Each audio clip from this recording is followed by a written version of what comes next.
Which world leaders are 100% loyal to China? In 10th place, Lula da Silva, Brazil's president pushing trade in yuan to end the dollar's rule. In 9th place, Cyril Ramaphosa, South Africa's leader turning BRICS into China's megaphone. In 8th place, Mohammed bin Zayed, United Arab Emirates ruler filling markets with Huawei and TikTok. In 7th place, Viktor Orban, Hungary's defiant prime minister rejecting Brussels while opening Europe's doors to China's money.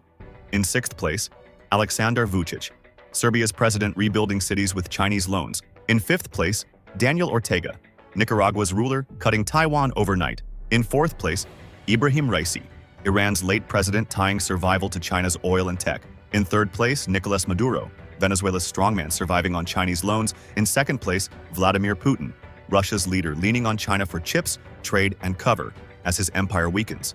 And in 1st place, Kim Jong-un, North Korea's ruler existing only because China feeds, fuels, and shields him. The Western narratives are really funny sometimes. When they used to oppress black slaves, they accuse China of oppressing minorities. When they committed mass killings against Native Americans, they accuse China of committing genocide against Uyghurs. When they practiced religious persecution for centuries, they accuse China of persecuting Tibetans. Do you know why they do this?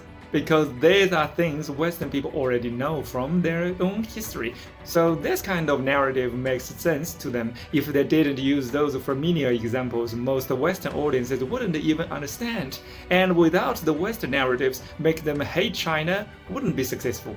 For example, many Westerners don't really know what non-alignment means or what non-interference in internal affairs means. They also don't understand what true religious freedom is. China doesn't demand loyalty from any country, not like the US does.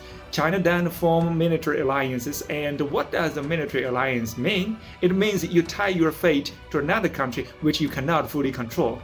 But what if the country commits wrongdoing? Are you supposed to follow along? Such as go to war to another country with no reasons. China believes that every sovereign nation has the right to decide its relationships with others based on its own interests. As long as it can handle the consequences, good or bad, it doesn't matter.